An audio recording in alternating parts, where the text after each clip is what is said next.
বন্ধুরা, আমরা এখন মামি বসে বাতাস খাচ্ছি। কি সুন্দর মিষ্টি মিষ্টি বাতাস। হ্যাঁ, কই পাখি? আচ্ছা, সুন্দর আকাশটা একদম কালো হয়ে যাচ্ছে। এই যে আমার বুড়ি বসছে বাতাসে চেয়ার নিয়ে বসছি। এদিক থেকে কি সুন্দর আকাশটা, তার উপর গাছ একদম বৃষ্টিতে ভিজে, গাছগুলো একদম ধুয়ে মুছে একদম ফ্রেশ হয়ে গেছে একদম। তারপর এই যে এখানে একটা দিঘি আছে, চারিদিকে বিল্ডিং আর গাছ, মাঝখানে একটা দিঘি, কত সুন্দর দিঘিটা। একদম বাসা থেকে ব্যালকনি থেকে বসে দেখা যাচ্ছে কি সুন্দর। বাসার পাশে একটা দিঘি,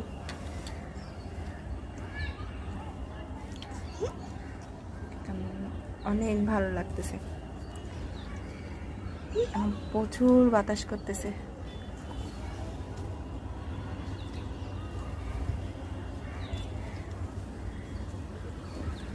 মামা কেটে দিই। এখন আমরা বসে বসে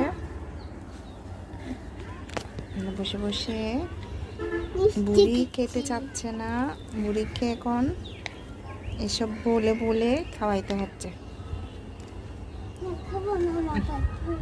মাম দিব। এই যে শুরু হয়ে গেছে বাইনা, খাবার দিলে কোনো কিছু খাবে না। মাম খাও। এবার বাকিটুকু খেয়ে ফেলো। একটু খাবো না, একটু খাবার নষ্ট করলো। মায়েরা কেমন লাগছে? ভালো লাগতেছে। মাছকে আমি ভিডিও বানাই, গোসল করতে করতে সেমিনা করবো। আজকে আমার বেশি আনন্দ লাগতেছে। মা কালকে বাবাকে বললাম মামাকে স্কুল বক্স কিনে দিলাম না। আচ্ছা দিবে, বাবা দিবে। বাবাকে একটু সময় দাও, সময় পাচ্ছে না সেজন্য দিবে। বেতন পাচ্ছি না, তোমাকে দিবে।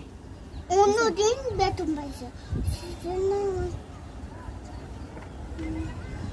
দেখছো কি সুন্দর। এই দেখো, এই যে কোকোনাট গাছটা দেখছো, গাছটা দেখছো, নারিকেল গাছ। এইটা আর কি ডাব গাছ। দেখছো এটা নড়তেছে বাতাসে, কিভাবে নড়তেছে দেখছো? সুন্দর। আর তো কাশি আসুক না, তারপর ছিঁড়ে নিয়ে ফেলবো আমরা। কি ছিঁড়ে নেবে? পাতা একটু বড় হলে তখন পাতা ধরা যাবে। হ্যাঁ, এখন আমার এই নারকেল গাছটা আমার